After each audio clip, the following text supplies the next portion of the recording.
beginning was the Word. The Word was with God, and the Word was God. For God so loved the world that he gave his only begotten Son, that whosoever shall believeth in him would have everlasting life and not perish. Now faith is the substance of things hoped for, and the evidence of things not seen. Much like how I welcome you, my friends, to my mania.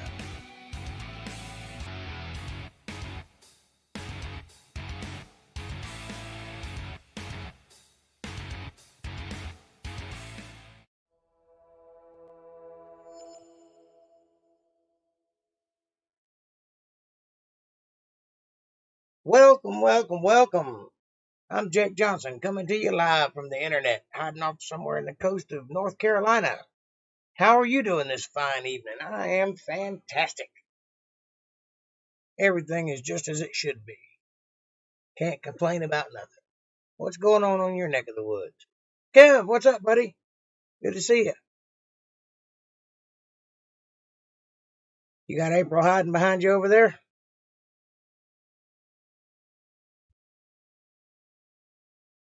Brian might stop by.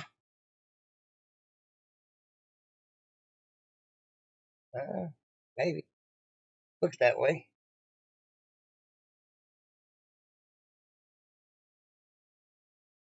Former Bill Barr is in the news. Former Attorney General. April, what's happening, girl? How are y'all doing?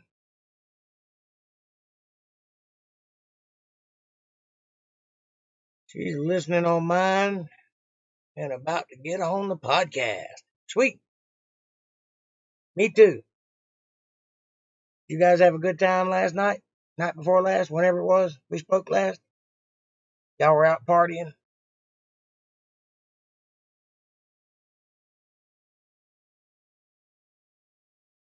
Fine as wine. That's always the truth. You know what I'm talking about.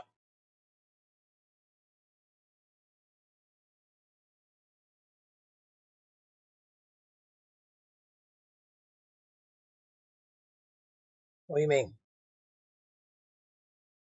Didn't win nothing.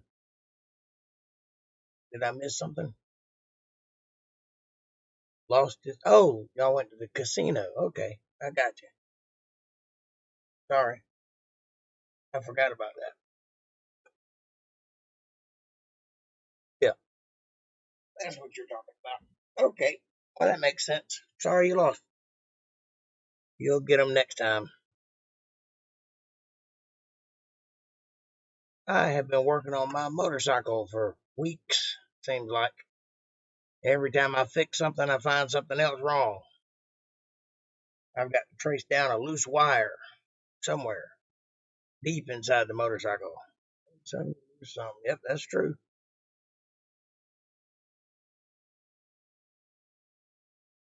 Unless you're me, and then you lose all the time, unless you're helping somebody else, and then you win every time, which is okay by me. I don't really need anything.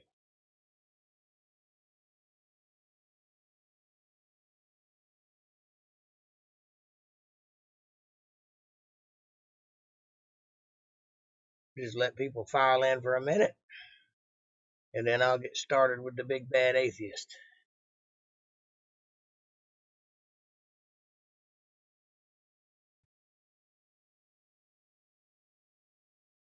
I think I got her about ready to crank, though. Can't be much more wrong than the loose wire. I've already replaced everything on it that's broken, so I've got maybe a gasket that needs to be fixed, but I have to hear it run before I can tell, and that loose wire, and that should be it. I do help everybody. That's what I don't understand, but it'll happen next time.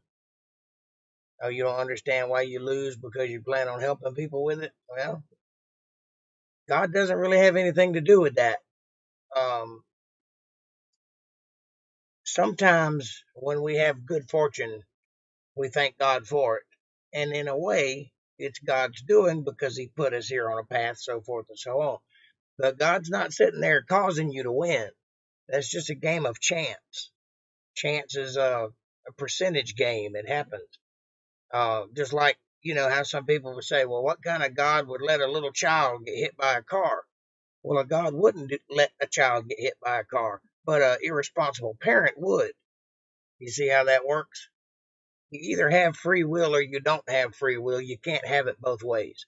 Either he's in control of everything or he's not. If you have free will, he's not in control of everything. I think he's in control of the big stuff, like making the planet work, and the little stuff is up to the decisions we make in life. I bought some cheap Bluetooth earphones in Georgia just so I could listen to you. They are working great. Awesome. I'm glad to hear it. I wouldn't want everybody around me hearing me either.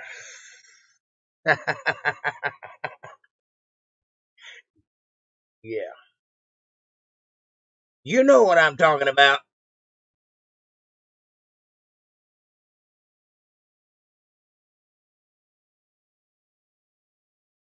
I got a new toy to play with there, as you can see. I got that just so I could go, "You're wrong."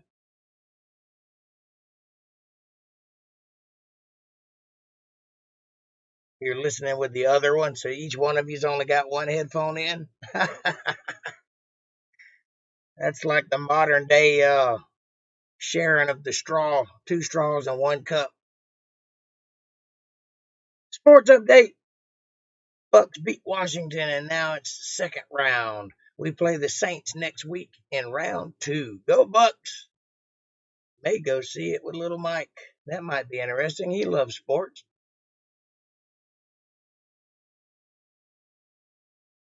I don't know how he is about football, but I know he loves basketball. He probably likes football too.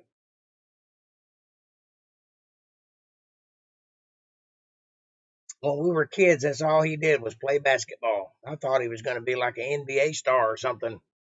Too short, I guess.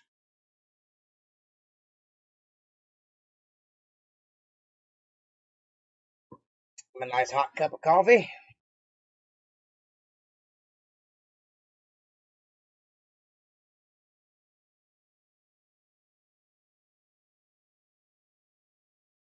Who do you think is going to win?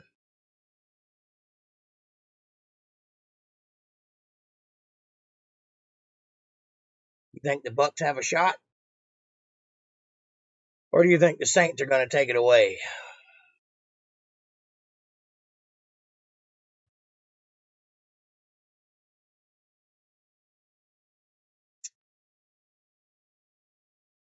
Bucks are going to win. Tampa Bay Buccaneers. Can't beat them. All right, y'all ready to get started? It's their year finally. Sorry about the shakiness of my laptop. It's on a bed, sitting on top of a pile of covers to get it up level. I'm working on getting a desk. You heard it here first. Oh, you know what I'm talking about. Go Bucks. All right. Let's hear what the man's got to say today. Genesis 41. Joseph has shown terrific proficiency in interpreting dreams, which really means that, like psychics, he's just really good at making stuff up and getting one of his buddies stabbed in the face. He's so good that Pharaoh now wants him interpreting his dreams. When 2 full years had passed, Pharaoh had a dream. He was standing by the Nile when out of the river there came up 7 cows, sleek and fat, and they grazed among the reeds. After them, 7 other cows, ugly and gaunt, came up out of the Nile and stood beside those on the riverbank. And the cows that were ugly and gaunt ate up the 7 sleek fat cows. Then Pharaoh woke up. The cows ate all the other cows. That's what happens when you jump over the moon. Genesis 41. Joseph has shown terrific. The gaunt cows, the hungry ones, ate the larger cows. I mean, so what? If all those cows were going to be slaughtered anyway, why should we be upset if the hungry cows got there first? Let them have some meat. First of all, it's a dream. It's not real cows, so we shouldn't care at all whether they eat or not. Second of all, it's an interpretive prophetic dream, which means it has a meaning behind it, which is why the Pharaoh wanted it to be interpreted by the guy who seems to be able to interpret dreams. Not hard to understand, you know? Before they're all killed for meat. That first sentence is really something, though. After 2 years, Pharaoh had a dream. What was he After 2 years, Pharaoh had a prophetic dream. He probably had lots of other dreams. They just weren't the kind that you had to have answers for. doing for 2 years? Not dreaming? Is that even possible? Or maybe he had dreams and they didn't matter. Just like this one. He fell asleep again and had a second dream. 7 heads of grain, healthy and good, were growing on a single stalk. After them, 7 other heads of grain sprouted, thin and scorched by the east wind. Kind of like the kind of stuff that would be feeding the cattle, the types of cattle that would eat the type of grain. The slick, clean cattle would eat the healthy grain. The gaunt cattle would eat the bad grain. You starting to see how these dreams are connected? The thin heads of grain swallowed up the 7 healthy, full heads. Then Pharaoh woke up. It had been a dream. Oh, that was a dream? Glad they told me. I never would have guessed. I can't even picture this one. Some translations say this was 7 ears of corn. That's even harder to imagine. Yeah, because the Aztec people invented corn. Corn is not a real vegetable. Corn came from maize, which came from a little tiny grass-looking plant that kind of looks like an ear of corn that was crossbred with other things to make corn. Corn didn't exist in those days. So your translations are wrong all the way around. The thin corn ate the healthy corn? It's corn. It's not sentient. Can someone get Pharaoh some drugs or adult content so he has more interesting dreams? Is it weird that Joseph also had a dream about grain? His dream was about everyone being obedient to him. Pharaoh's dream is about granibalism. That was stupid. That would be grainabilism. And yes, it was stupid because they don't have mouths. This is obviously a metaphoric dream, meaning that the grain that was healthy got consumed by the grain that was not healthy. They just used the word ate up because it's metaphoric. In other words, it outgrew it. In the morning, his mind was troubled, so he sent for all the magicians and wise men of Egypt. Pharaoh told them his dreams. And he only needed one guy. But no one could interpret them for him. He sent for the magicians? Why? That word is magi, and it means pupils of the Eastern mystical schools. It doesn't mean person who performs magic in the way that we use the word magician. It is plural for magi. So they could pull 7 rabbits out of a hat? How hard is it to interpret stuff? You can say anything. Well, Pharaoh, this just means you're amazing and your enemies will be devoured. That would not be an interpretation. That would be a lie. It's obviously hard to interpret things if you want to get it right. If you say anything, you're not interpreting. You're telling a lie. I don't expect you to understand that since you spend most of your time doing the same thing. Ye of little faith, ye generation of vipers. Magicians! Their whole thing is creating illusions. How could it possibly be hard for them to tell a fake story that's still convincing? A magi is more akin to a professor than a magician. You see, that word didn't mean what we use it for today back then. It meant person who was educated in the mystical arts, meaning they attended mystery schools. They learned from people like Pythagoras, Herodotus. That's what a magi is. Don't know why you don't know that. It's literally their job. Then the chief cupbearer said to Pharaoh, "Today I am reminded of my shortcomings." The chief cupbearer, the guy that was in prison not too long ago, who got set out of jail because of the interpretation of a dream. Pharaoh was once angry with his servants, and he imprisoned me and the chief baker in the house of the captain of the guard. Each of us had a dream the same night, and each dream had a meaning of its own. Now, a young Hebrew was there with us, a servant of the captain of the guard. We told him our dreams, and he interpreted them for us, giving each man the interpretation of his dream. And things turned out exactly as he interpreted them to us. I was restored to my position, and the other man was impaled. That's a very long way of saying, just get Joseph. Joseph does this sort of thing. Also, my friend is dead. You killed him. And look at the chief cupbearer. Actually, the chief cupbearer is speaking to a pharaoh, talking about what another pharaoh did. This is a new pharaoh, not the same one. Think about what you just read. That being said, he did say, just get Joseph. Only he was saying it to a person who didn't know who Joseph was. This is called an introduction. It took a couple of years, but he finally remembered Joseph. So all that dream interpreting from the last chapter paid off. So Pharaoh sent for Joseph, and he was quickly brought from the dungeon. When he had shaved and changed his clothes, he came before Pharaoh. They went down to fetch Joseph and said, "Dude, we need you upstairs to interpret Pharaoh's dream, and oh my God, look at you. Let's get you a shower first, maybe some new pants. Can't have you making stuff up looking like that." Here's some literary analysis for you. When Joseph was lowered into the water pit, his brothers removed his robe, his finest article of clothing. But now, as he's raised from the pit of the dungeon, he gets fancy new clothes. It all comes full circle. What does that mean? I don't know. It means that people require clothing to go into public. That's all it means. I don't know why you're looking for some deeper meaning.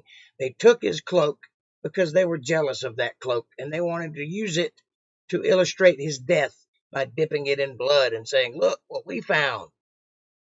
Remember that? Now he's coming out of prison. He's got nasty rags on, probably the same ones he was thrown into prison with. So they want him to go before this new Pharaoh. They want to clean him up a little. What am I, a magician? Pharaoh said to Joseph, "I had a dream, and no one can interpret it. But I have heard it said of you that when you hear a dream, you can interpret it." "I cannot do it," Joseph replied to Pharaoh. Now remember, the Pharaoh was the guy that put him in prison. It was the Pharaoh's wife who caused that. This guy has never met Joseph. This is a new Pharaoh. But God will give Pharaoh the answer he desires. Look at that cockiness. Moi, humble little me, sucks at interpreting dreams. But give me a chance and God will speak through me. So don't question anything I say, no matter how stupid it sounds, or else you're really just angering the Lord. That also means if Pharaoh hates the interpretation, Joseph has plausible deniability. Don't blame me, I'm just the messenger. Now, a normal book would jump right to Joseph interpreting the dreams. This is not a normal book. This is the Holy Bible. Should be reverenced as such. But this is the Bible, the worst book ever written. So Pharaoh is going... Really? Show me one better. Anyone. Name one. Can't do it. Going to repeat his stupid dreams. Then Pharaoh said to Joseph, "In my dream, I was standing on the bank of the Nile, when out of the river there came up 7 cows, fat and sleek, and they grazed among the reeds. After them, 7 other cows came up, scrawny and very ugly and lean. I had never seen such ugly cows in all the land of Egypt. The lean, ugly cows ate up the 7 fat cows that came up first. But even after they ate them, no one could tell that they had done so. They looked just as ugly as before. Then I woke up." What's with the commentary? There were these ugly cows, super ugly. Then the ugly cows ate the fat cows, but they were still ugly. Yeah, that's how it works. Eating one meal doesn't change your outward appearance. In my dream, I saw It does if it's the size of a cow. 7 heads of grain, full and good, growing on a single stalk. After them, 7 other heads sprouted, withered and thin and scorched by the east wind. The thin heads of grain swallowed up the 7 good heads. I told this to the magicians, but none of them could explain it to me. I had a weird dream, and I asked the football team what it meant, and they didn't know. Of course they didn't. That's not their job. Why would magicians be any better at psychoanalysis? But okay, Joseph. Because they're educated, and they're the people that are supposed to have answers like that. Why else would he call on them? You know? Let's hear what God has to say. Then Joseph said to Pharaoh, "The dreams of Pharaoh are one and the same. God has revealed to Pharaoh what he is about to do. The 7 good cows are 7 years, and the 7 good heads of grain are 7 years. It is one and the same dream. The 7 lean, ugly cows that came up afterward are 7 years, and so are the 7 worthless heads of grain scorched by the east wind. They are 7 years of famine." It does not take God to do all this. Joseph just takes a number and he changes it to time. Oh, 3 branches? That means 3 days. Oh, 7 ugly cows? That's totally 7 years. I wonder if he paused before speaking. Well, considering that it's on record that Egypt, in fact, went through 7 years of famine at about that time, I would say he got it right. And so they do. 7 years of famine. This is what makes Egypt a great place. This is what builds the height of its power, because he was prepared for that famine, and all the land had to come to him to get grain. He set up his own empire just by being prepared. That was a message from God. That was God allowing him to win. Did he milk the moment like a sketchy televangelist? That's a tough dream. Wow. Oh, it'll take a miracle to interpret it. Wait. Something's coming to me. I can feel it working. I hope you have your checkbook ready. 7 years is enough time that Joseph may be able to get the hell out of there in case he's wrong. Way smarter than saying 7 days and having the lie catch up to him. It is just as I said to Pharaoh. God has shown Pharaoh what he is about to do. Joseph stayed there during the famine in the Pharaoh's company. He wasn't trying to get out of Dodge, so your theory's wrong. 7 years of great abundance are coming throughout the land of Egypt, but 7 years of famine will follow them. Then all the abundance in Egypt will be forgotten, and the famine will ravage the land. The abundance in the land will not be remembered because the famine that follows it will be so severe. The reason the dream was given to Pharaoh in 2 forms is that the matter has been firmly decided. By the way, if you go to Egypt right now and get in good with the tour guides and ask them to give you the tour that isn't on the beaten path, they will take you to a place that's not open to the public, which has 9 storehouses that are tunnels dig straight down into the earth with platforms that go all the way up. They're very deep. They're like 100, 200 feet deep. 9 storehouses that were for keeping grain. These are the storehouses that Joseph had the Pharaoh build for keeping grain to survive this famine. So there's physical evidence and written evidence that this occurred. So Joseph most definitely got it right. And if you want to go to Egypt and look for Joseph's name, it's all over the place. You just have to understand that it's written in Egyptian. And his name is Imhotep. Imhotep. He was the builder, the architect. He had some medical knowledge. He had some spiritual knowledge. He was second only to the Pharaoh. He had most power in the land except for Pharaoh. That is Joseph. Decided by God, and God will do it soon. It was so obvious. Ugly cows equals famine. Thin heads of grain equals famine. That's like living in southern Florida and saying everyone's bad dreams means there's a hurricane coming. You won't go wrong. Look at those last lines. You had two similar dreams because the famine is super duper coming. Yeah, that's it. Don't like it? Blame God. But Joseph isn't done yet. He's clever. He's setting himself up for success, and he'll say anything not to go back to the dungeon. Actually, God is setting him up for success because God put this whole thing in motion by giving the Pharaoh the dreams in the first place, knowing that Joseph would be summoned to interpret them. God wants Joseph in a high status position so that he can rule the land. And now let Pharaoh look for a discerning and wise man and put him in charge of the land of Egypt. Let Pharaoh appoint commissioners over the land to take a fifth of the harvest of Egypt during the 7 years of abundance. They should collect all the food of these good years that are coming and store up the grain under the authority of Pharaoh to be kept in the cities for food. This food should be held in reserve for the country, to be used during the 7 years of famine that will come upon Egypt, so that the country may not be ruined by the famine. Joseph's like, raise taxes now so we can have a budget surplus. We're gonna need it.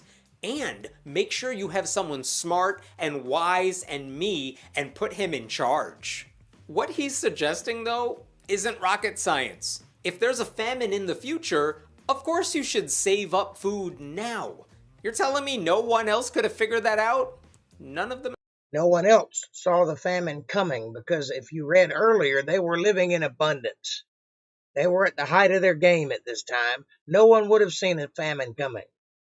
Also, he didn't tell him to save food. He told him to save all the food and store it up in storehouses and raise taxes so that they would have money. He set Egypt up to be the only people to survive the famine. And because they survived, they allowed everyone else to feed off of the teat, so to speak, and they survived, making Egypt the best place, the highest place. Magicians? The plan seemed good to Pharaoh and to all his officials. So Pharaoh asked them, "Can we find anyone like this man, one in whom is the Spirit of God?" Yeah. Can we find anyone like Joseph, the guy standing right here? Do we have anyone like him around? You know Joseph's looking around like he totally doesn't know what's coming. Then Pharaoh said to Joseph, "Since God has made all this known to you, there is no one so discerning and wise as you. You shall be in charge of my palace, and all my people are to submit to your orders. Only with respect to the throne will I be greater than you." The plan worked. He'll get to shave every day now. So Pharaoh said to Joseph, "I hereby put you in charge of the whole land of Egypt." Then Pharaoh took his signet ring from his finger and put it on Joseph's finger. He dressed him in robes of fine linen and put a gold chain around his neck. He had him ride in a chariot as his second in command, and people shouted before him, "Make way!" Thus he put him in charge of the whole land of Egypt. Joseph is now in charge of Egypt, and all he's doing is riding shotgun in a chariot, wearing expensive clothes and jewelry, and doing no real work. You don't know that. First of all, he's the guy that designed the storehouses. He also designed several other things, including quite possibly the Great Pyramid. And also, that's a pretty choice place to be, riding shotgun to the Pharaoh. If you lived in Egypt, that's the place you'd want to be. Promise. He is everything wrong with government.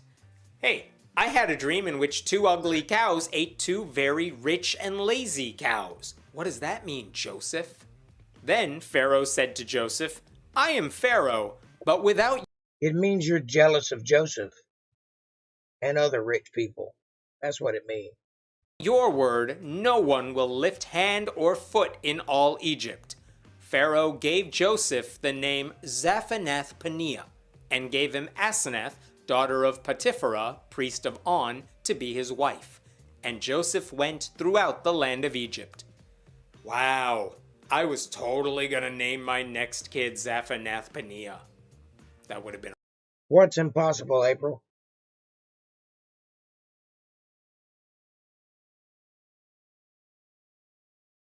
What do you find impossible?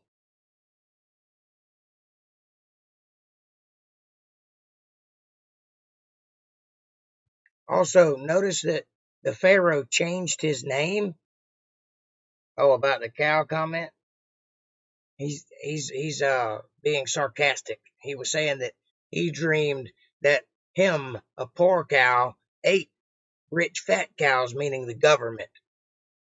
It was a joke, and he basically just showed his own hand because he's jealous of the success of the government and of Joseph, whom became Imhotep, pronounced a little differently in ancient Hebrew, but that's what it is.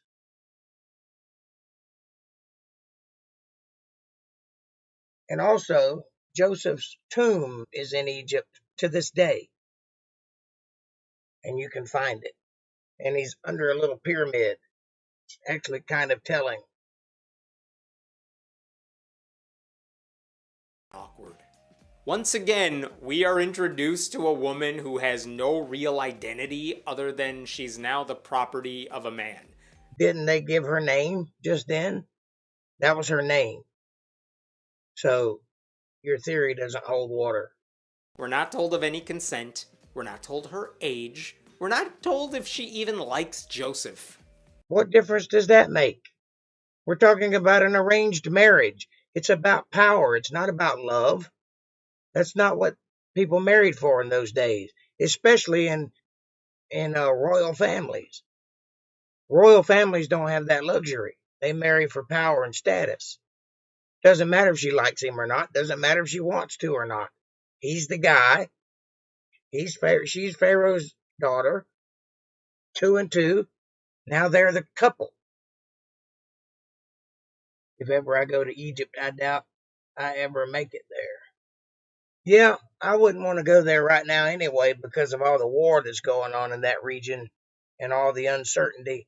But there are plenty of pictures online, and you can just about tour all of Egypt just by watching videos if you know where to look. And there's some fascinating things in Egypt, by the way. All you have to do is understand the proper timeline, and you'll understand why all of these things are there. Now, they've tried very hard over the years to hide the actual timeline and to eschew it by changing BC to BCE and by moving the dates so that they don't line up with the Bible. But everything that's mentioned in the Bible is there in Egypt, right where it's supposed to be. And everything that's throughout history tells the story of what happened after the Pharaoh died in the flood. You know, the parting of the Red Sea when it came back together. And that's when the height of the power of Egypt failed. Uh, After that, they didn't fare so well for a long time, and they still aren't doing very well these days. And also, the Egyptians that are in Egypt right now are not Egyptians. They're not the same people. They're different people. That whole country has been subjugated, taken over by other cultures. And it started back in the Ptolemy period and a little bit before that, where the Romans took over. And now there's a whole group of people living in Egypt that aren't from Egypt proper. That's not their heritage. I don't know what happened to the actual Egyptian people. They may have even died out. That may have been all of them died, right there in the Red Sea. I don't know. There is no war in Egypt, but they are not nice to Americans. I believe we are headed for war somewhere. There's no war at this moment. There has been lots of little civil wars going on in that area, though. I said that region, not just Egypt. but they are ran by the Muslim Brotherhood, and their president has been dethroned, as it were. I think he's still in power, but he has no actual power because he answers to the Muslim Brotherhood. And it's not a very good place to be. And no, they're not very nice to Americans. They are nice to tourists, but if you get off the beaten path, you'll be mugged and probably killed. It's not a very good place to visit at this moment. Egypt or Israel or anywhere over in that region, stay out of that area. If we are as close to the end times as I think we are, that is not the part of the world anybody needs to be. Because the things that are going to go bad are going to go bad in that direction and end up there. And I'm never going. I would never go either. I'd love to have went, but it's too late for that right now. Now, we may come up on a time of peace later on, and if that happens, then it'll be okay to go visit for a little while, but you can get just as much by watching videos and looking at pictures. It's not quite as good as the real thing, but you'll get an idea of what's there anyway. So typical. And wait, when Joseph was sold into slavery, he was sold to Potiphar, whose wife, I don't know her name, so let's just call her Becky Falwell, tried seducing him. And now he's marrying the daughter of Potipharah, who's apparently a completely different guy. Right. How do you have names like Zaphenath-Paneah and still find a near duplicate? Joseph was 30 years old when he entered the service of Pharaoh, king of Egypt, and Joseph went out from Pharaoh's presence and traveled throughout Egypt. During the 7 years of abundance, the land produced plentifully. Joseph collected all the food produced in those 7 years of abundance in Egypt and stored it in the cities. In each city, he put the food grown in the fields surrounding it. Joseph stored up huge quantities of grain, like the sand of the sea. It was so much that he stopped keeping records because it was beyond measure. What a crappy way to spend your 30s. You have no kids. You have a new wife. Go travel. Go be interesting. This guy's just walking around collecting grain. And then from multiple cities. He is traveling, and that is quite interesting. When he's done, he just keeps collecting grain. Before the years of famine came, 2 sons were born to Joseph by Asenath, daughter. And he's having children, so there's your trifecta. Of Potipharah, priest of On. Joseph named his firstborn Manasseh, and said, "It is because God has made me forget all my trouble and all my father's household." The second son he named Ephraim, and said, "It is because God has made me fruitful in the land of my suffering." What? You're having kids before the famine? That's like getting pregnant 9 months before the pandemic. It's the worst possible time. Well, you didn't know the pandemic was coming, did you? So you could only make that decision in hindsight. Well, he knew that the famine was coming, and he knew that he would survive it because God was on his side. All that boring, running around collecting grain that he was doing was preparing him for surviving the famine coming up. So he's not worried about it. Why should you be? And Joseph knew what was coming. What the hell is he doing? The 7 years of abundance in Egypt came to an end, and the 7 years of famine began, just as Joseph had said. Imagine that. It's almost like it was planned that way, isn't it? There was famine in all the other lands, but in the whole land of Egypt there was food. When all Egypt began to feel the famine, the people cried to Pharaoh for food. Then Pharaoh told all the Egyptians, "Go to Joseph and do what he tells you." Just feed them, Pharaoh. This isn't complicated. You don't... That's what he's doing. Joseph is in charge. It's Joseph's responsibility. So he says, go to Joseph and do whatever he says do. Which will more than likely be, go here and get your grain. You need a right-hand wise man to figure this out. When the famine had spread over the whole country, Joseph opened all the storehouses and sold grain to the Egyptians, for the famine was severe throughout Egypt. And all the world came to Egypt to buy grain from Joseph. See, he didn't give it away. There's no free Medicare. There's no stimulus check. What there is capitalism. He sells the grain because people have grain and money, but they can't eat money. So they give him money, and he gives them grain, and Egypt becomes the most powerful country on earth, and everybody gets fed. It's win-win. Because the famine was severe everywhere. Leave it to a wealthy leader to sell grain to his own people during a Oh, he's such a mean bastard that they ate. famine. Just give it to them. Why? They grew it, you took it, just give it back. Why? So that they can eat for a day and then starve to death because they have no incentive to keep working because they think you'll keep feeding them for free. That's not how life works. There's no such thing as a free meal ticket. You have to work for your food. In a famine, you have to pay for your food. Quit being lazy.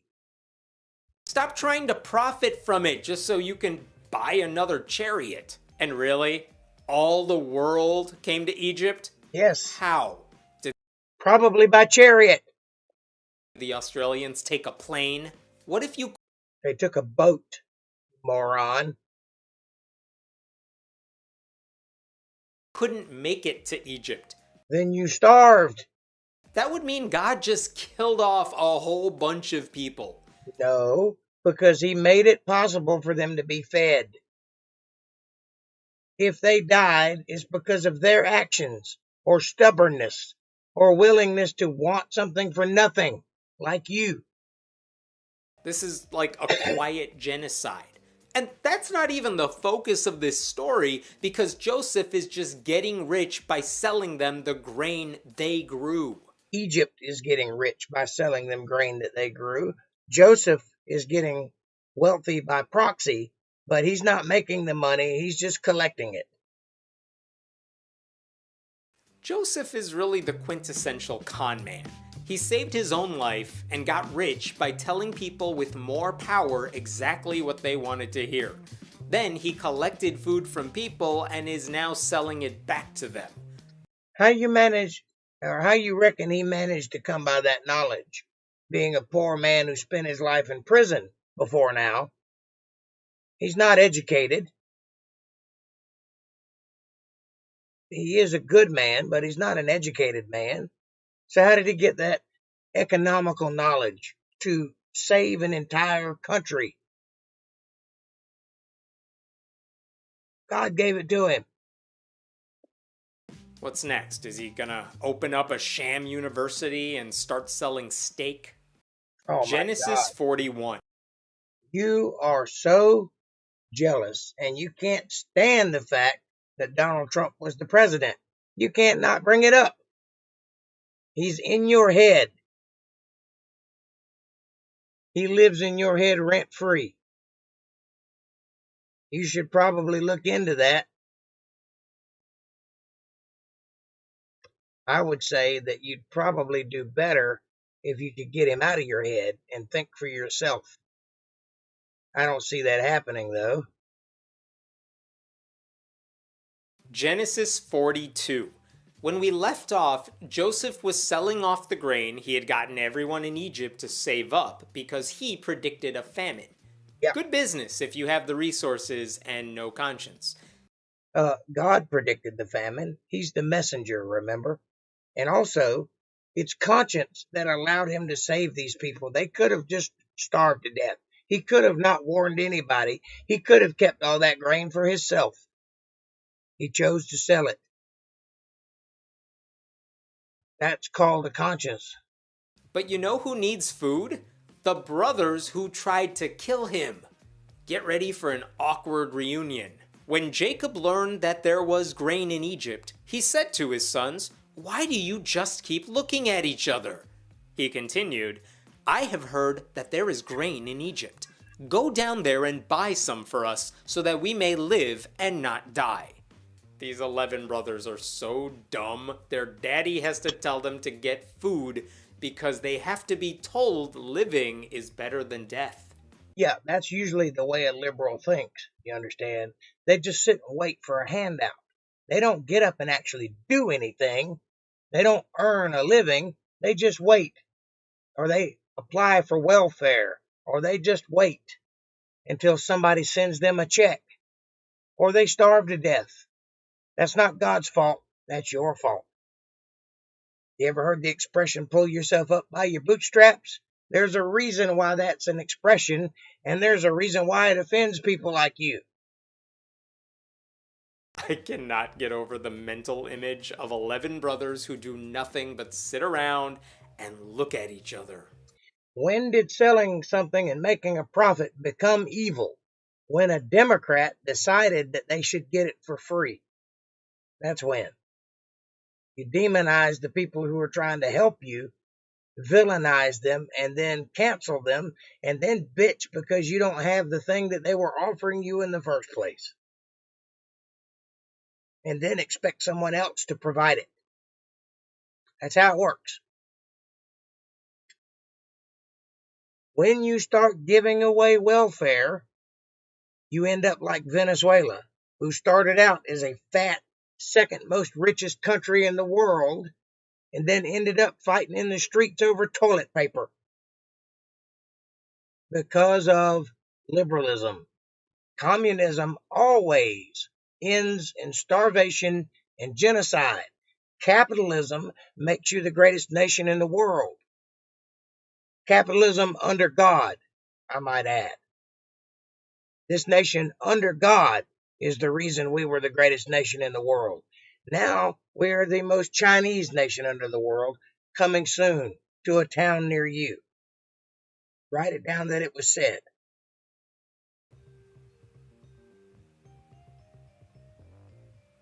That's what life was like, kids, before iPhones were invented.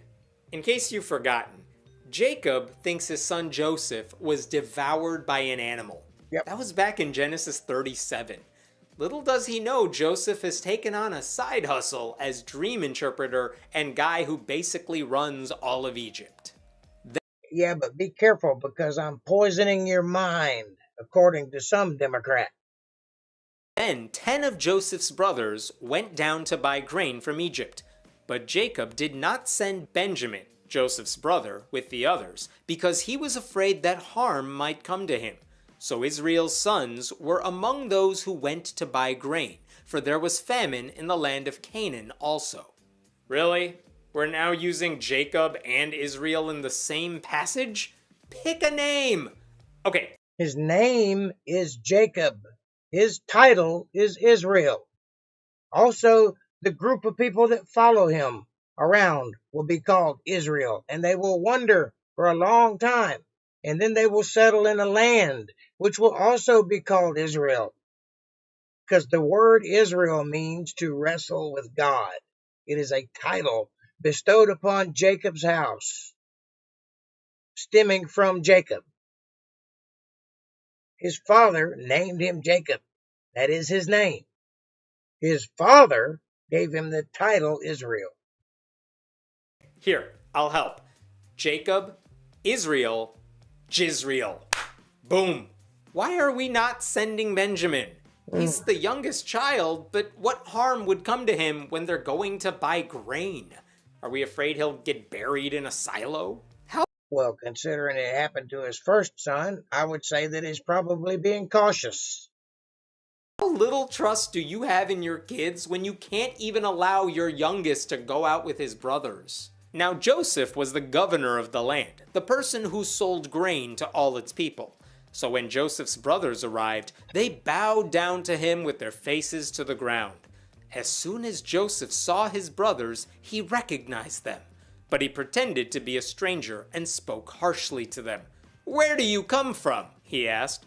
"From the land of Canaan," they replied, "to buy food." Although Joseph recognized his brothers, they did not recognize him. No, because they weren't looking for his brother. in the leadership position of Egypt. They wouldn't have expected him to be there. They thought he probably died in that cistern. Remember, it was his other brother that got him out and sold him into slavery. So who knows what they thought, but they weren't looking for him there, for sure.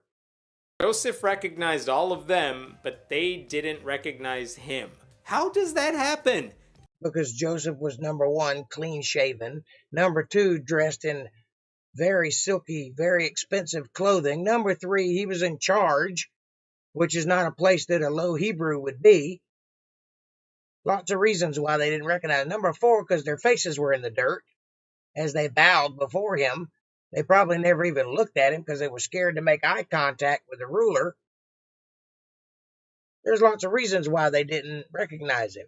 10 brothers? No one figures it out? They're all dumb. Which we should have guessed, since all they do is stare at each other all day. Joseph didn't even seem to change his voice or anything. You know he's already plotting revenge, though. The last time he saw these guys... Didn't the Bible say that he spoke harshly to them? That could be considered as changing his voice. They left him for dead in a water tank, then sold him into slavery. Why is Joseph the guy selling the grain? When you're the head of everything, you don't need to work the cash register. Jeff Bezos isn't personally delivering your Amazon packages. You have no idea what Jeff Bezos is doing or how long he's done it. You are just reaching. You have no actual knowledge of what these things are. And also, he was charged with selling the grain. So yes, he would be. Then he remembered his dreams about them and said to them, "You are spies. You have come to see where our land is unprotected." The hell? What dreams is he having now? I don't remember hearing about these. Yes, you do. When he was a child, he dreamed that all of his brothers would be bowing down to him. This is it coming to pass. And now he's playing with them. He doesn't actually think they're spies. He's messing with their heads. Because his dream came true. Now they're all bowing down to him. Dreams? When he dreamed about his brothers, it was about them bowing down to him, not spying on him. No, my... Where are they right now? At this very moment in the story, where are they? With their faces in the dirt, bowing down to him.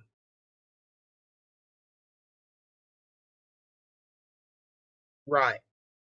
Jeff is a bad guy because he sells stuff on Amazon and makes a profit. According to this guy, yeah. Lord, they answered, your servants have come to buy food. We are all the sons of one man. Your servants are honest men, not spies.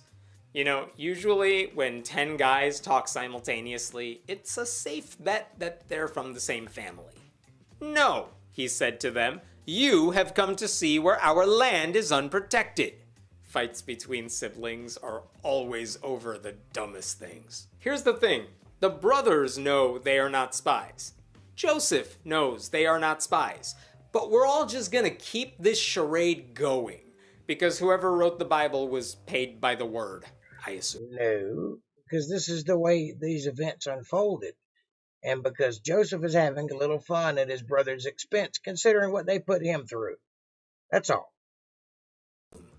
But they replied, your servants were 12 brothers, the sons of one man, who lives in the land of Canaan. The youngest is now with our father, and one is no more. They're totally walking into a trap. I just want Joseph to milk this. Oh, really? Aren't you just complaining about him milking it? Make up your mind, man. Either you like it or you don't like it. You can't have it both ways. No more, you say? Tell me about this missing brother. But that's not quite what Joseph says. He's gonna take his sweet time getting revenge, Count of Monte Cristo style. Joseph said to them, it is just as I told you. You are spies, and this is how you will be tested. As surely as Pharaoh lives, you will not leave this place unless your youngest brother comes here. Send one of your number to get your brother. The rest of you will be kept in prison so that your words may be tested to see if you are telling the truth. If you are not, then as surely as Pharaoh lives, you are spies. And he put them all in custody for 3 days. See? I told you Benjamin should have just come with them. This would be over if he were there already. Joseph knows they're telling the truth. Yeah. What is the point of having one of them walk back home and drag Benjamin into this? Well, you see, he wants to put them in jail for 3 days because they got him in jail for a long time. He's not giving them actually what they deserve. He's just toying with them a little. He actually loves his brothers and is happy to see them. And he will get his whole family together and get them all in one place. And then he will take care of them for the rest of their lives. Because he's a good man and he isn't holding a grudge. But he's going to get a little revenge first. This is obvious. Come on, man. It is such a waste of everyone's time. Just make them wash the dishes or something for a while. Clean up Egypt, call it a day. On the 3rd day, Joseph said to them, "Do this, and you will live, for I fear God. If you are honest men, let one of your brothers stay here in prison, while the rest of you go and take grain back for your starving households. But you must bring your youngest brother to me, so that your words may be verified, and that you may not die." This they proceeded to do. A hostage. Joseph is keeping a hostage. How has no one figured out he's their cocky little brother who annoyed them all when they were younger? Seems like he's the same dude, just all grown up. There is some weird rationale, though, for Joseph wanting to see how Benjamin is doing. His half-brothers over here nearly killed him. Maybe they did the same to his brother, so he may just want to see if his sibling, his only full sibling, is doing okay. They said to one another, "Surely we are being punished because of our brother. We saw how distressed he was when he pleaded with us for his life, but we would not listen. That's why this distress has come on us." Oh yeah, you are totally being punished because of what you did to Joseph. By Joseph. It's interesting how they say they know how distressed he was and how he was pleading for his life when they threw him in a pit. Yeah, that's called shame. You should try it. Because the original verses in which they did that did not include Joseph's reactions. It's almost like the Bible's writers forgot to mention that at the time for some reason. But probably because it's obvious. Anybody who was being thrown into a pit by their own siblings would be pleading for their life and distressed. It's obvious. It's not necessary to be written. the Bible is very clear about this. Don't try to murder your brother. It's not a good idea. Let's just pretend Genesis 4 never happened. Reuben replied, "Didn't I tell you not to sin against the boy? But you wouldn't listen. Now we must give an accounting for his blood." They did not realize that Joseph could understand them, since he was using an interpreter. Well, they're all speaking modern English, so couldn't have been that hard. Actually, you're reading a translation, you idiot. They were speaking Hebrew. He was speaking Egyptian, another reason they wouldn't recognize him, and having it translated to Hebrew for them. They didn't realize he spoke Hebrew. So while they're communicating amongst themselves, he can understand every word they're saying. And I love that Reuben is taking the "I told you so" approach years and years after he tried to rescue Joseph. How long has he been holding that one in? He turned away from them and began to weep, but then came back and spoke to them again. He had Simeon taken from them and bound before their eyes. You know what? Good. I don't like Simeon. He was one of the brothers who tricked an entire city into getting circumcised before committing genocide against all of them. He deserves to be locked up for something. Because they brutally raped his sister. That's why he did that. I don't know if he's justified in his actions, but I would do the same. So, by the way, this is the first of a few times when Joseph is moved to tears by his brothers. This one's just a small weep, but it will escalate. Joseph gave orders to fill their bags with grain, to put each man's silver back in his sack, and to give them provisions for their journey. After this was done for them, they loaded their grain on their donkeys and left.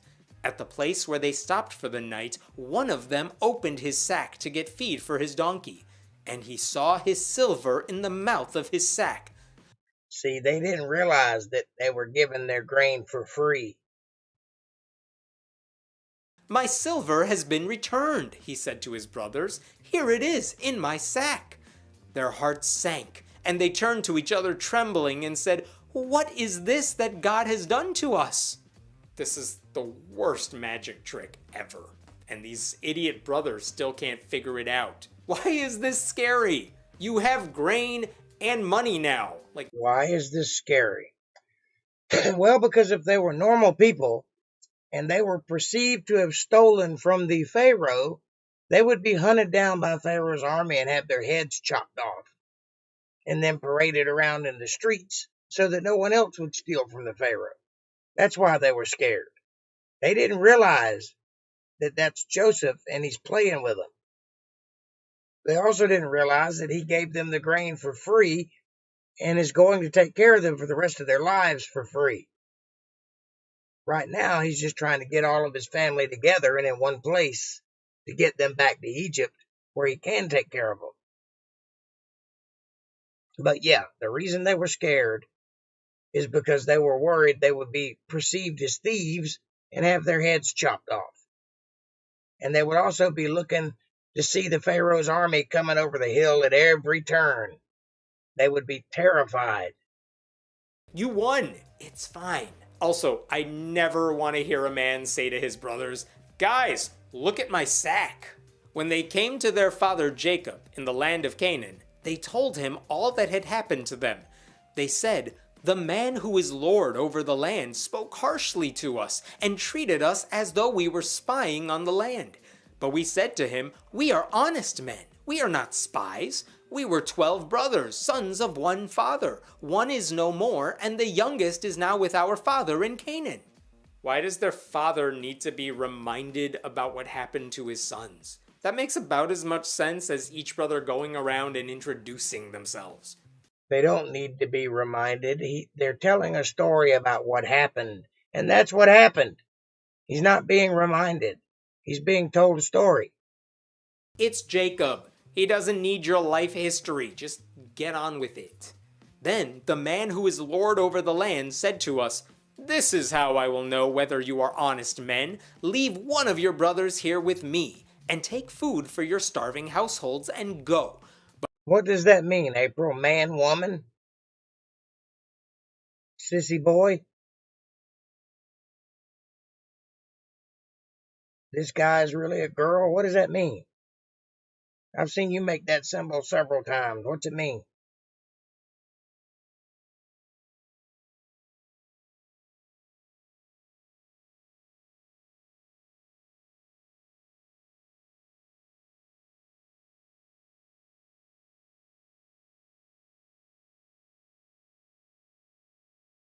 Let me know what that means. I'll keep going. "But bring your youngest brother to me, so I will know that you are not spies, but honest men.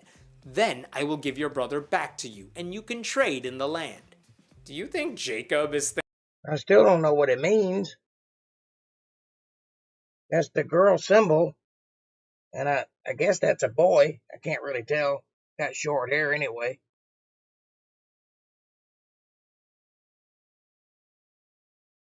I just wondered what it meant because I've seen you do it several times, but I don't know what it means.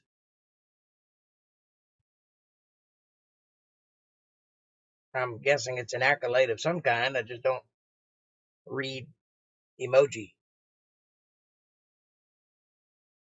thinking, "There's no way I'm giving up my favorite child to you people. I will sacrifice the 10 of you before I let you have this one. I'm keeping him." As they were emptying their sacks, there in each man's sack was his pouch of silver. When they and their father saw the money pouches, they were frightened. Their father Jacob said to them, "You have deprived me of my children. Joseph is no more, and Simeon is no more, and now you want to take Benjamin. Everything is against me." You know, given everything Jacob did to Esau, I would say this is just karma. And when the first brother found silver in his sack, Why didn't all the other brothers check theirs immediately too? You're telling me they found out one brother got his money back and thought, interesting. Well, let's keep walking with these unusually heavy bags. Unless they did check, but then decided to save the big surprise for when Jacob was watching because it was more dramatic that way. Then Reuben said, Wouldn't be the first time somebody did something for the sake of drama. To his father, "You may put both of my sons to death if I do not bring him back to you, and trust him to my care, and I will bring him back." That's quite the offer there. If I don't protect your favorite son, you may slaughter 2 of your grandkids. Won't that make you feel better?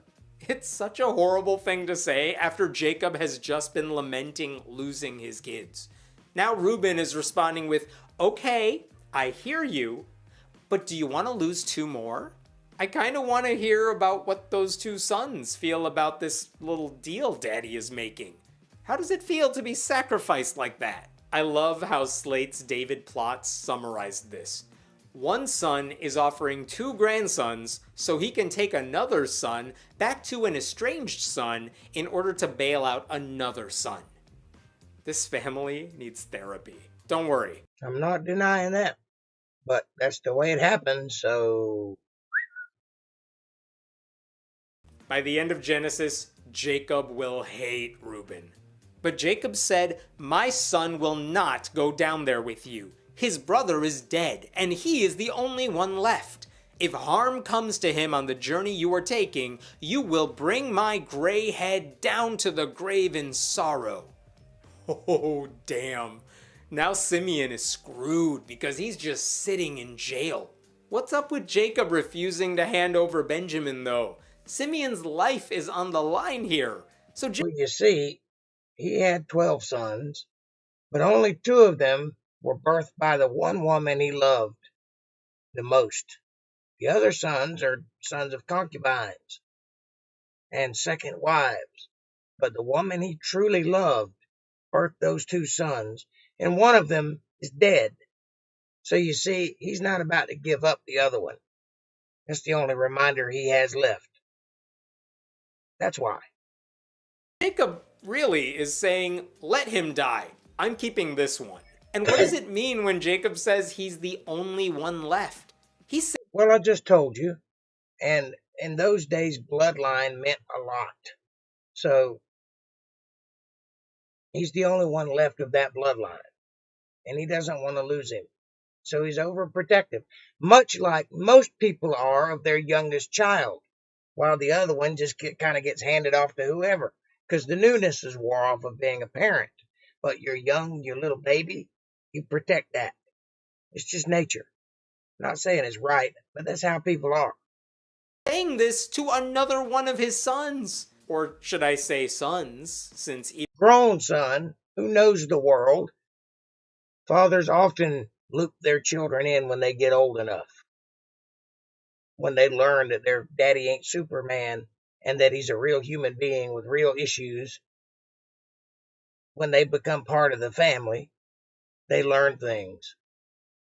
That's all that's going on here. even Jacob doesn't seem to count them as such. I do appreciate these Bible chapters that end on a cliffhanger, but I still can't quite figure out what Joseph's game plan is here.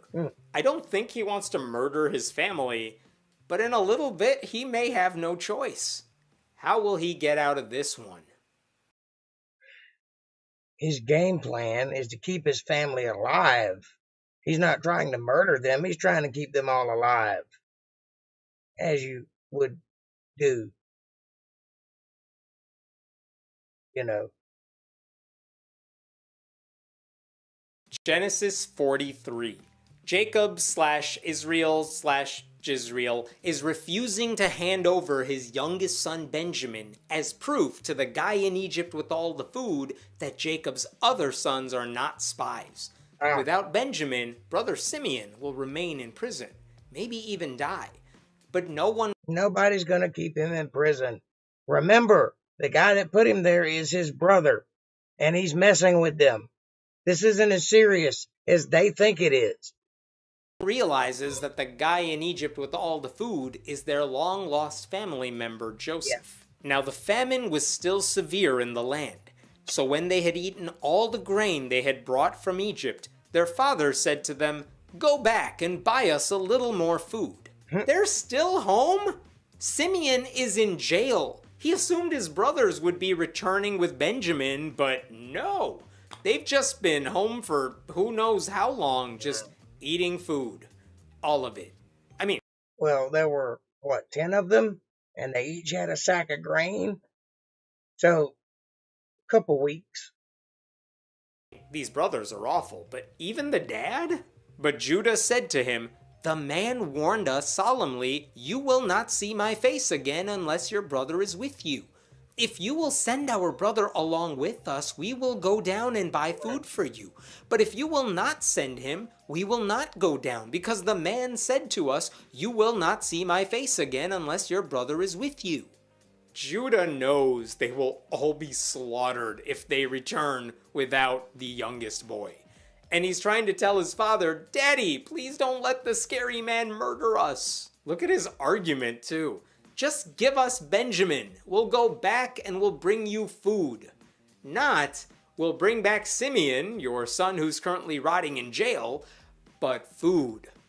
No one cares about Simeon. I'm glad Judah is reminding Jezreel what the stakes are and why taking Benjamin is vital, but how would Jezreel not know? It was the climax of the previous chapter. It just happened a few sentences ago. Israel asked, "Why did you bring this trouble on me by telling the man you had another brother?" He is such an Indian father. His kids are like, "Daddy, the bad man will hurt us." And his response is, "Well, why are you all so stupid?" Also, who cares what they told Joseph? There's a famine. This guy in Egypt has all the food. If he asks a question that seems harmless, you answer it. You don't argue with him. Jezreel apparently wanted them to haggle. Like I said, Indian father. Actually, what he wanted was for them to keep their mouths shut about details that aren't necessary for Joseph to know. Because that's how you do business in a world full of backstabbers. You keep things close to your chest unless you have to reveal them. But you don't just go blurting out your family's business to everybody. That's what he was saying. I feel the same way. I don't want my kids blurting their mouth off about what happens at my house. Even though I'm not hiding anything, I still don't want everybody knowing my business, or my habits, or my travel routes, or anything else of that nature. This is not abnormal. This is the way that smart people conduct themselves. They replied, "The man questioned us closely about ourselves and our family. 'Is your father still living?' he asked us. 'Do you have another brother?' We simply answered his questions." All questions he already knew the answers to, by the way, just so you know. How were we to know he would say, "Bring your brother down here"? "Yeah, Daddy. We just told the stranger everything he wanted to know about us because he offered us food, and then we got into his white van. Who knew that wouldn't end well?" Sports update. And big surprise. Cleveland Browns 28, Pittsburgh Steelers nothing. By the way, they're lying. Joseph didn't ask those questions. The brothers volunteered that information. Then Judah said to Israel, his father, "Send the boy along with me, and we will go at once, so that we and you and our children may live and not die. I myself will guarantee his safety. You can hold me personally responsible for him. If I do not bring him back to you and set him here before you, I will bear the blame before you all my life. As it is, if we had not delayed, we could have gone and returned twice." I love that last line. So that tells you how long they've been home. The value of 2 trips worth, however long it took them to get there the first time and back. That's how long they've been home. Twice that long. So there's the answer to your question. And also, We're in a potential life and death situation, and Judah's just rubbing it in. If you just listened to us the first time, we would have been back already, and then gone back for thirds. But go April. this supposed sacrifice doesn't mean much, because Reuben basically said the same thing in the previous chapter. He even offered up his 2 kids, telling Jacob he could kill them if Reuben didn't come back with Benjamin. Yeah, it's kind of funny when you get hungry, what you'll do, the limits you'll go to not be hungry anymore. Kind of strange. By comparison, Judah's offer is nothing. You've never been hungry, though, because you live in a capitalist country who sees to it that you don't go hungry. You can blame me forever if I don't return with your child. Like, that's it? I mean, at least offer your left leg or half a testicle or something useful. Then their father Israel said to them, "If it must be, then do this. Put some of the best products of the land in your bags and take them down to the man as a gift. A little balm and a little honey, some spices and myrrh, some pistachio nuts and almonds. Take double the amount of silver with you, for you must return the silver that was put back into the mouths of your sacks. Perhaps it was a mistake. Take your brother also, and go back to the man at once. And may God Almighty grant you mercy before the man, so that he will let your other brother and Benjamin come back with you. As for me, if I am bereaved, I am bereaved." Well, damn, that's overboard. Benjamin would have been enough, but Jezreel is telling them to take Benjamin, take extra cash, take some food as a gift, bow down to the man like he's your savior, and if I lose a child, then I lose a child. Yes, because in those days you could get a long way with a gift.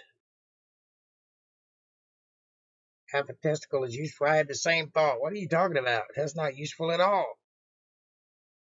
Sell it and make a profit. That's right. In those days, you could bribe your way out of trouble by offering an offering.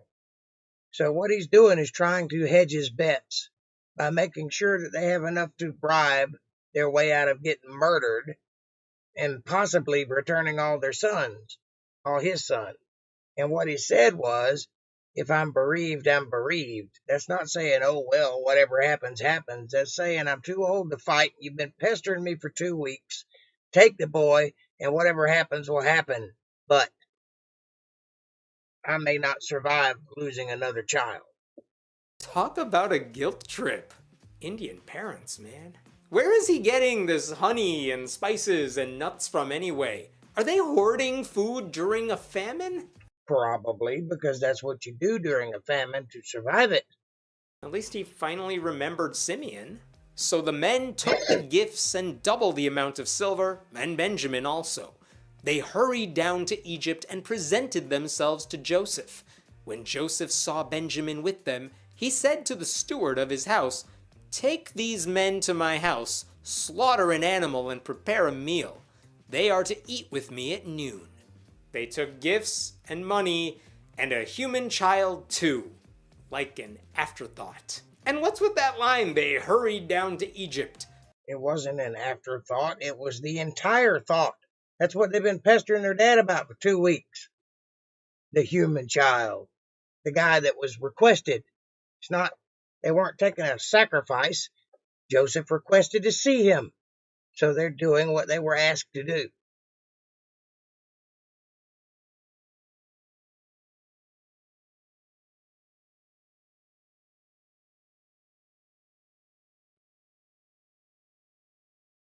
Half a testicle is not what God wants as an offering. I'm just saying. Also, God doesn't take kindly to his way of calling Israel. This is the one country we should respect and stand behind. Amen. It's not a neighbor's house. It's a different country. Going from Canaan to Egypt is a trip of hundreds of miles minimum. That statement from Joseph is cryptic, though. He should have said, "Oh, I guess you're not spies, and you were being honest with me. Let me release your brother Simeon, and you can all go home." Remember, he doesn't actually think that they're spies, so why would he think to say that? He's glad that his whole family is there now. Now he's going to feed them and take care of them. Instead, he's like, "Oh, it's you and the boy. Someone stab a goat. These men are gonna join me for a meal." Not, How do you expect to make a meal? by stabbing an animal. That's how you make a meal. If you don't, somebody else does. You know, when you get your hamburger from McDonald's, somewhere along the way it was a cow, possibly. Bad example, but you get my point. Someone slaughtered it. Creepy at all. And you know what? The brothers are scared. The man did as Joseph told him and took the men to Joseph's house. Now the men were frightened when they were taken to his house. They thought, we were brought here because of the silver that was put back into our sacks the first. Just as Joseph wanted them, terrified. But he's going to relieve their worry in a short order. Time. He wants to attack us and overpower us and seize us as slaves and take our donkeys. I like how their thought process goes directly from, this guy offered us food, to, he secretly wants our asses. Literally. Their fear is misplaced. Only you would put that together. Terrible. Though. Joseph is rich. He doesn't need your donkeys or your money. Relax. So they went up to Joseph's steward and spoke to him at the entrance to the house. We beg your pardon, our lord, they said. We came down here the first time to buy food, but at the place where we stopped for the night, we opened our sacks and each of us found his silver, the exact weight, in the mouth of his sack. So we have brought it back with us. We have also brought additional silver with us to buy food. We don't know who put our silver in our sacks. They are totally sucking up to the butler. We didn't want to come back, but we felt obligated to come back, so please don't let the bad man hurt us. It's all right, he said. Don't be afraid. Your God, the God of your father, has given you treasure in your sacks. I received your silver. Then he brought Simeon out to them. Oh, come on. God did not put the money there. We were told in the last chapter that Joseph ordered that to happen. But at least Simeon is back. That's one of those examples of blaming God for good fortune. No, God did not put the silver there, but God did set in motion the events that caused the silver to be there. And that's what the guy is saying. God has blessed you with good graces. Other people did the work, but it was God's blessing that allowed it. No one is saying God physically put the silver in the sack. You are knocking down straw men hard. All is well again. By the way, remember, they brought Simeon out, which means he wasn't in jail. He was in Joseph's house. Unless the servant is just buttering them up before the big kill. The steward took the men into Joseph's house, gave them water to wash their feet, and provided fodder for their donkeys. They prepared their gifts for Joseph's arrival at noon, because they had heard that they were to eat there. What's on the menu? Probably the brothers, the way this is going. When Joseph came home, they presented to him the gifts they had brought into the house. I imagine that has crossed their minds, which is what Joseph wanted them to be thinking. And they bowed down before him to the ground. He asked them how they were, and then he said, "How is your aged father you told me about? Is he still living?" They replied, "Your servant, our father, is still alive and well." And they bowed down, prostrating themselves before him. That means laying face down on the ground with both arms spread out and both legs behind them. That's what prostrating means. Joseph is just messing with their minds. Tell me about my father. I mean, your father. Is he okay? As he looked about and saw his brother Benjamin, his own mother's son, he asked, "Is this your youngest brother, the one you told me about?" And he said, "God be gracious to you, my son." Deeply moved at the sight of his brother, Joseph hurried out and looked for a place to weep. He went into his private room and wept there. Aww, he has feelings. Okay, seriously, how have these brothers not recognized him yet? He should look kind of like Benjamin, but don't feel. And he probably looks exactly like him, and they probably have noticed the resemblance. But again, they sold their brother into slavery. They do not expect him to be ruling Egypt or being lord over them, because they don't remember the dream. that Joseph had when he was a child. He will remind them.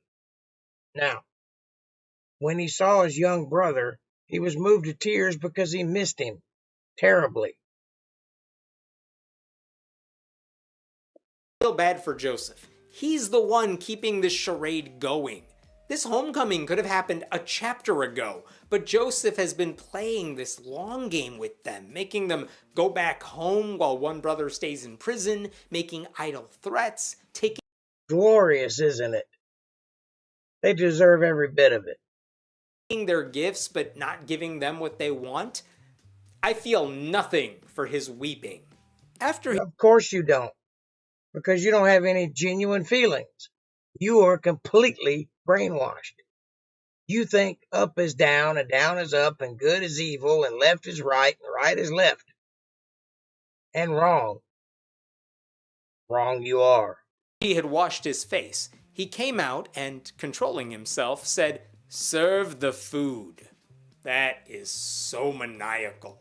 He was weeping out loud a second ago because he hadn't seen his youngest brother in forever, and now he's back into sociopath mode. Sorry, all I had to pee. Servant, bring us the decapitated goat.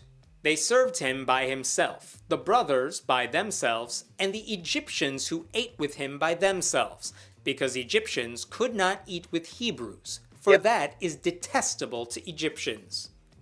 Yep, this will come into play later in the Bible also, even up to where Jesus is. I'm glad the Bible found a way to squeeze a little racism into this chapter. This passage could have said they all ate food. How do you know it's racism? How do you know they're not detested because of some other reason, like spiritually?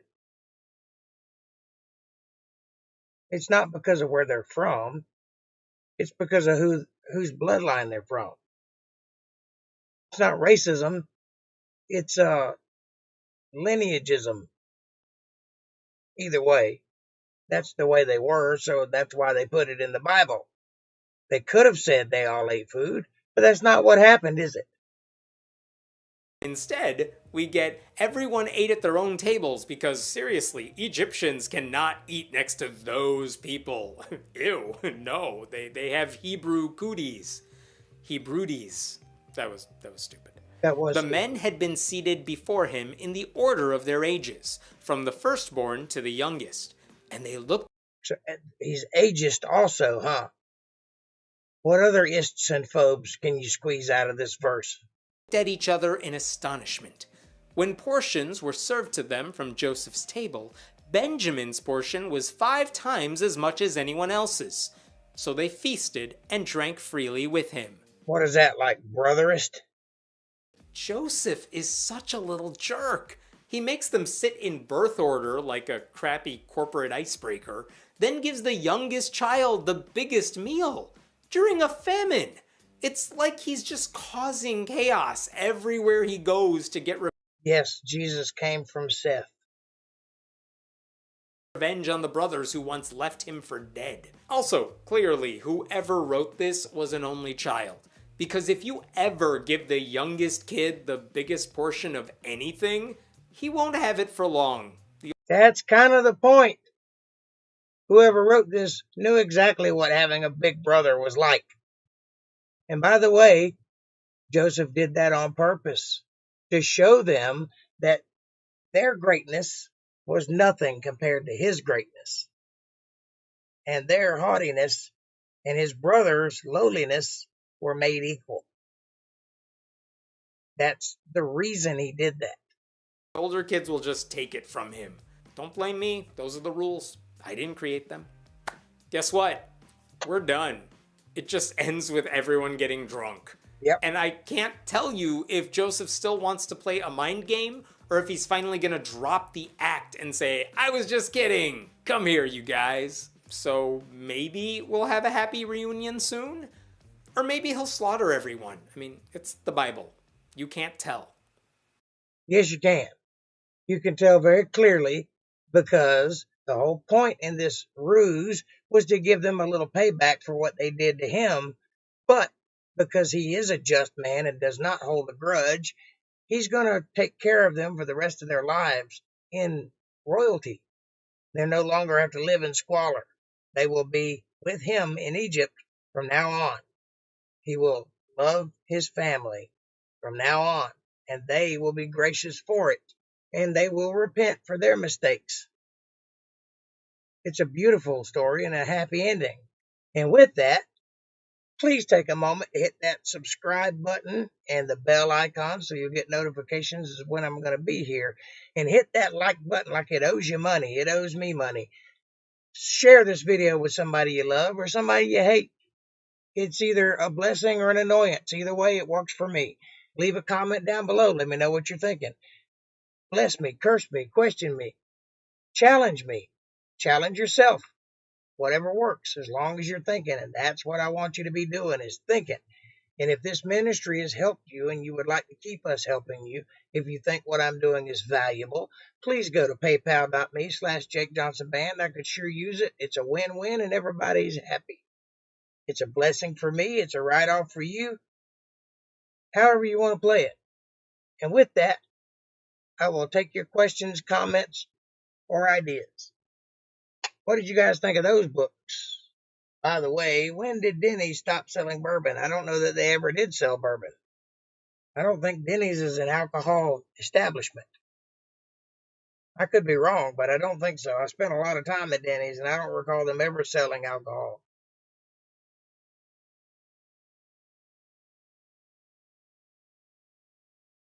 But yes, April, and that was a good observation on your part. Jesus did come from Seth's bloodline because Cain's bloodline was cursed and Abel's bloodline was not, because he was murdered before he had any children. Oh, I know. I know he was kidding. I was just playing into the ruse.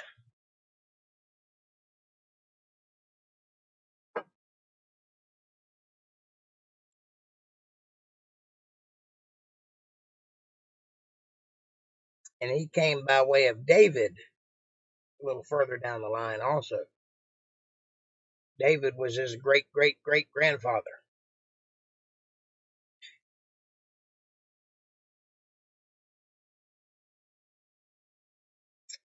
Which is why I know that his mother was royalty, and possibly his dad too.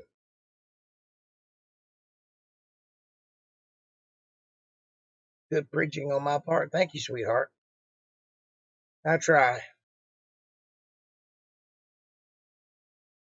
I gotcha. OLC, what does that mean?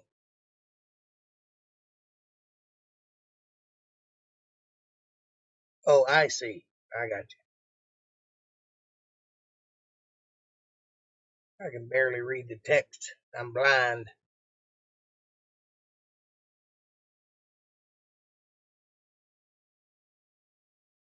New song. It's a cold night in Florida. It's a cold night in Florida. It seems like it is almost 50 degrees outside. It's a cold night in Florida. Seems like it's 50 degrees outside. It might be 50 degrees. It's like 30 degrees here.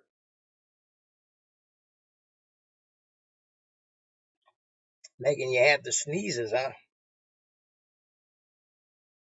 I get the sneezes from the sun, but I don't think I've ever got it from the cold before. The brightness of the sun makes me sneeze.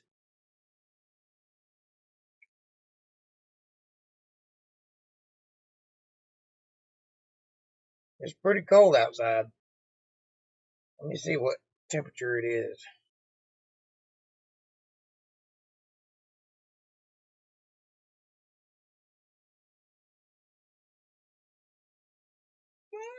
Oh, 34 degrees.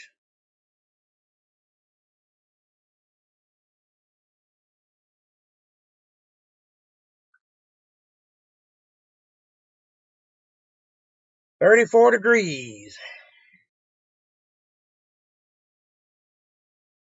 Oh, my old knee is aching. Ugh.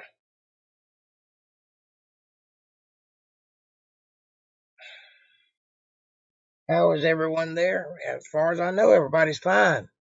I spoke to Missy about 3 hours ago. She come hang out with me for a few minutes, and we had some chicken sandwiches.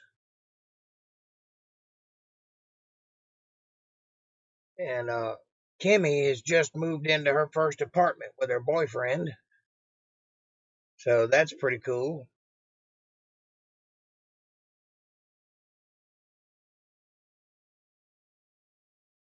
Well, I got a little space heater going, but it's pretty warm in the house. It's only when I go outside that it's really cold.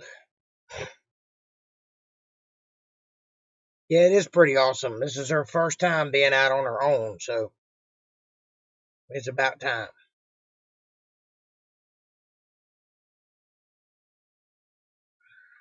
She's grown up a lot and she's able to deal with certain things on her own now. She's got some mental issues, but she's worked around them and figured out ways to do things without messing up too bad. And Missy trusts her to be on her own and has done a good job teaching her and training her. So we'll see how it works out. I will. I'll tell them you love them.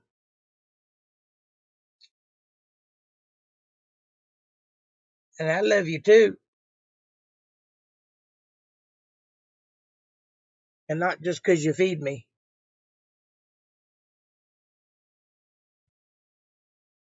The atheist was not funny tonight.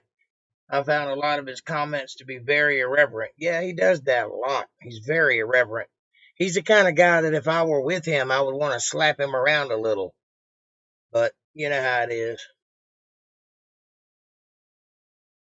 Some people you just can't take very much of. And he's one of those guys that if I knew him in person, I could only take him in small doses or I'd be done told him off. The aggressor would come out of me, which I don't do very often because I'm a peaceful guy and I'm an entertainer, so I'm used to putting up with drunks and people who don't have very good common sense. But some people, immediately I want to punch them in the face. I don't know where that comes from, but it happens. I love you, Gooder. Yes, my thoughts under a microscope. Exactly.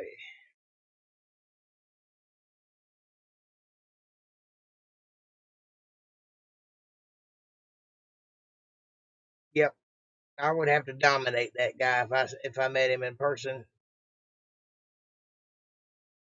And don't let me fool you. I may look fat, old, and slow, but I got a few moves. At least one.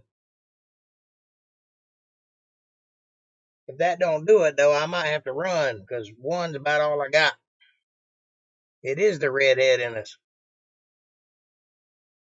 I do have a temper. It just takes a long time to get it out. I put up with a lot of shit before I blow up. When I blow up, though, everybody leaves because it's kind of scary. It even scares me. And I don't like to blow up. I don't like to lose control.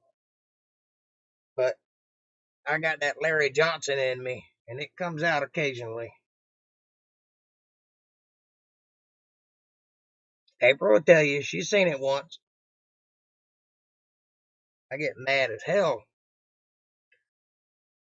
I'm one of those people that gets blackout mad, like I don't remember what happened. Yeah, you're the same. But you blow up a lot faster than I do, though. It takes months to get me that angry to where I just snap. But when I snap, it's on. It's coming out. Ain't nothing stopping it.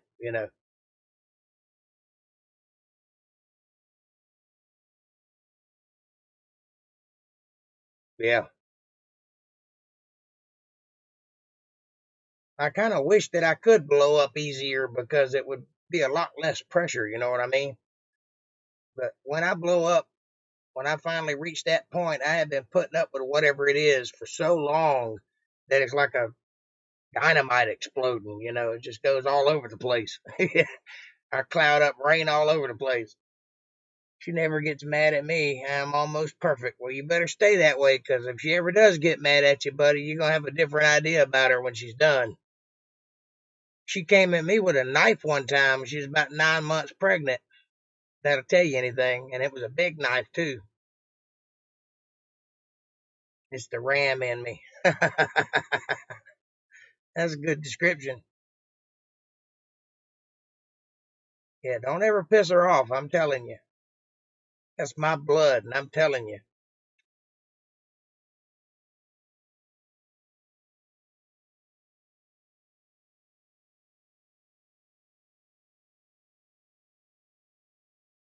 No need to thank me. I've been there. I've been on the receiving end of it, so I know. I still have scars to prove it.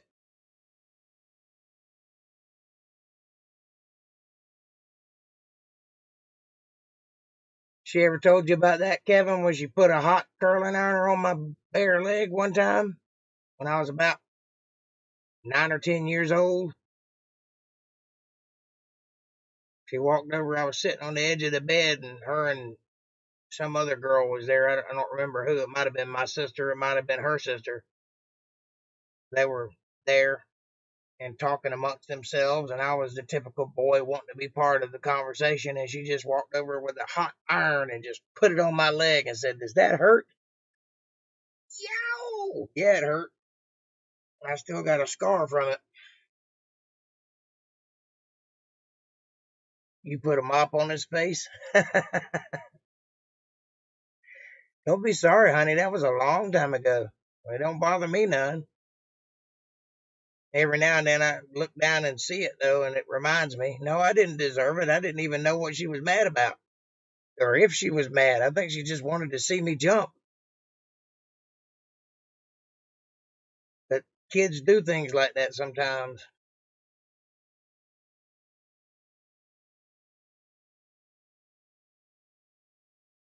Oh, don't be sorry about it, honey. It's character building. I forgave you when you did it.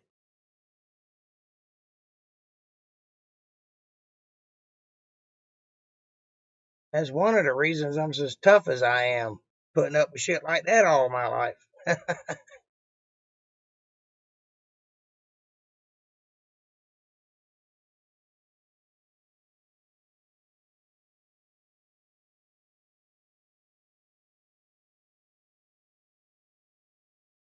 You've more than made up for it anyway, so that's okay. You've been a good cousin. I'm proud to have you.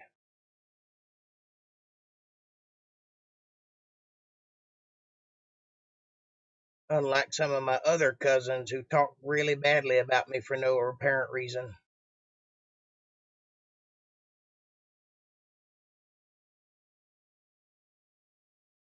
You're not mean. Ain't a mean bone in your body. Little spiteful maybe, but not mean.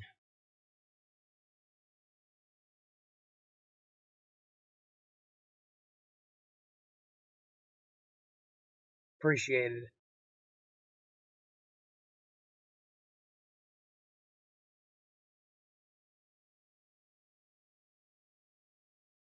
I'm not too worried about it.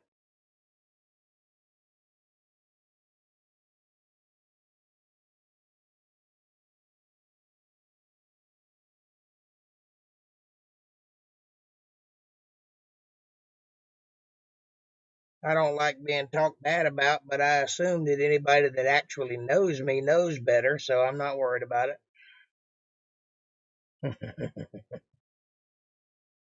Blunt's a good way to be. No bullshit, no sugarcoating. Say it like it is. Say what you mean and mean what you say. I'm the same way. Most people like that about me, but some people can't stand it. They want me to lie to them, I guess. But I just don't do that. Browns 35, Steelers 7.5.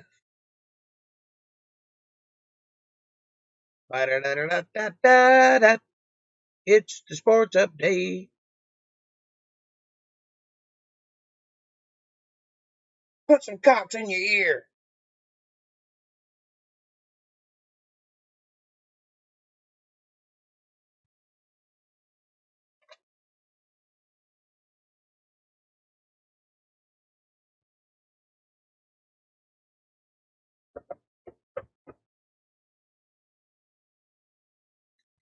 That's for sure. Yep. You don't get nowhere in this world by sugarcoating. Browns are an underdog. Okay.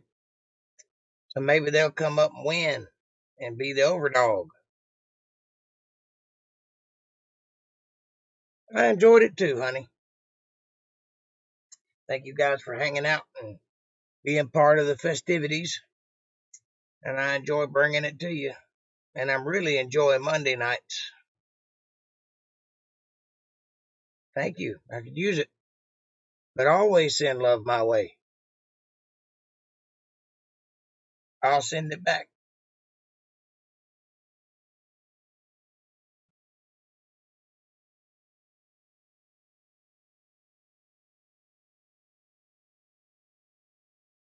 You know what I mean? You know what I mean.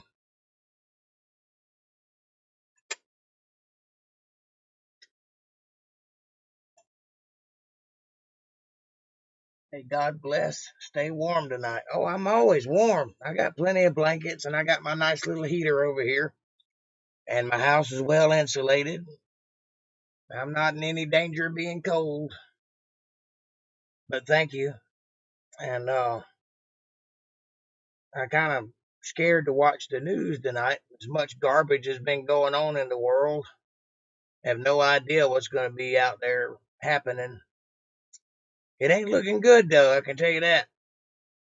There's some serious craziness going on up north. I hope that it works out. I hope that things will ease up and calm down, because if they don't, we might be in for some record breaking historical stuff happening. Stuff they'll be writing about in books in another 50 years. But I hope that it don't come to that.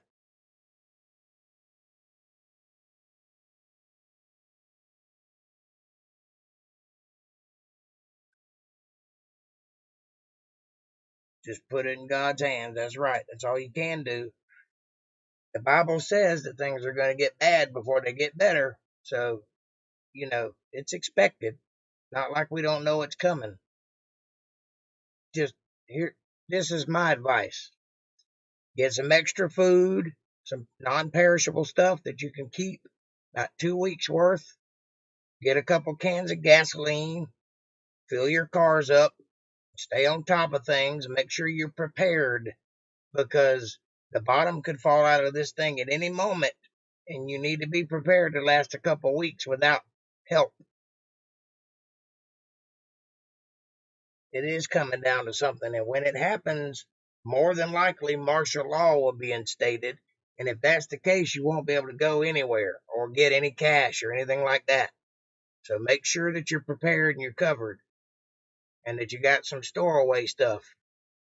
And it couldn't hurt you to have something to trade with, some uh, electronics or some silver, or anything that you might be able to trade with, because it may come to that where you may need to trade for some food or something, and it'd be helpful to have it. Some extra toilet paper, some extra bourbon and cigars, some extra cigarettes. Yep. Some cash on hand. Put it in your Bible, or whatever. That way you have it in case you need it, at least for the next year. Be prepared. Get some canned stuff. April, it'd be a good idea for you to take up canning and learn how to put some stuff in some jars, put in your pantry.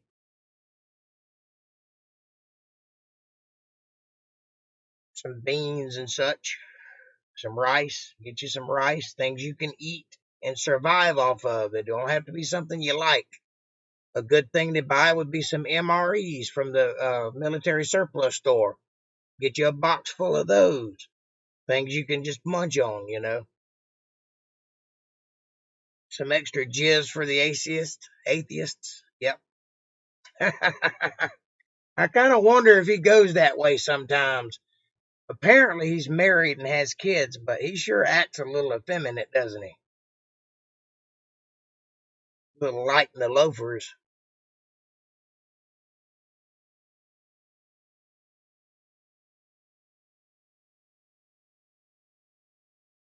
Yeah, that's a good thing to do. Just be prepared. You only need about 2 weeks worth, because after that, there ain't much you can do anyway. You know what I'm saying? Nothing's going to last forever. But have enough that you could stay locked up in your house for 2 weeks and survive. Get you some jugs of water and put away. You know, things like that. It's good to have those things. Enough water that you can drink for a couple of weeks, because when things get tight, they're going to get real tight. Here's his sign. It's possible. I don't know, man. And just remember, if you want your mind to be poisoned, I'm the guy to come to.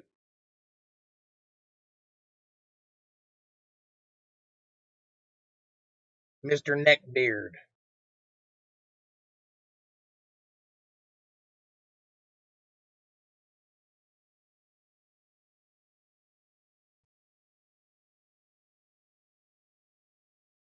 Good deal. As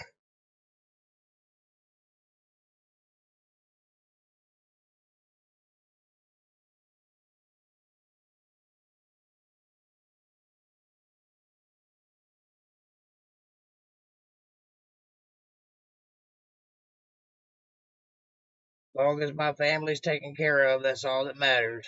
And you know the drill. If you need me, call and I'll come a running. No questions asked. And you know the kind of things I'm capable of, so at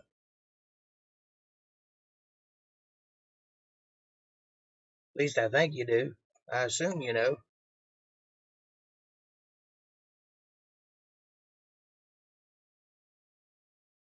My other cousin thinks I'm uneducated.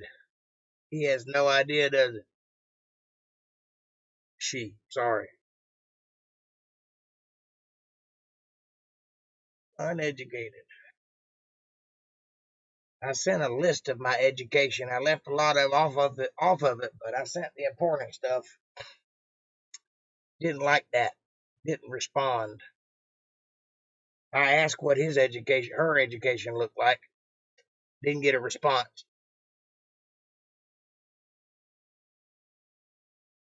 Okay, you're ready to go. I'm ready to go. I love you. Have a great night. Once again, press all the buttons, do all the things. PayPal.me/Jake Johnson Band. I love y'all, and I will see you Monday with the first book of John. I'm excited. I can't wait to get started. Be safe. God bless. And look after your family. Number one. See you, Kev. Love you guys. Good night.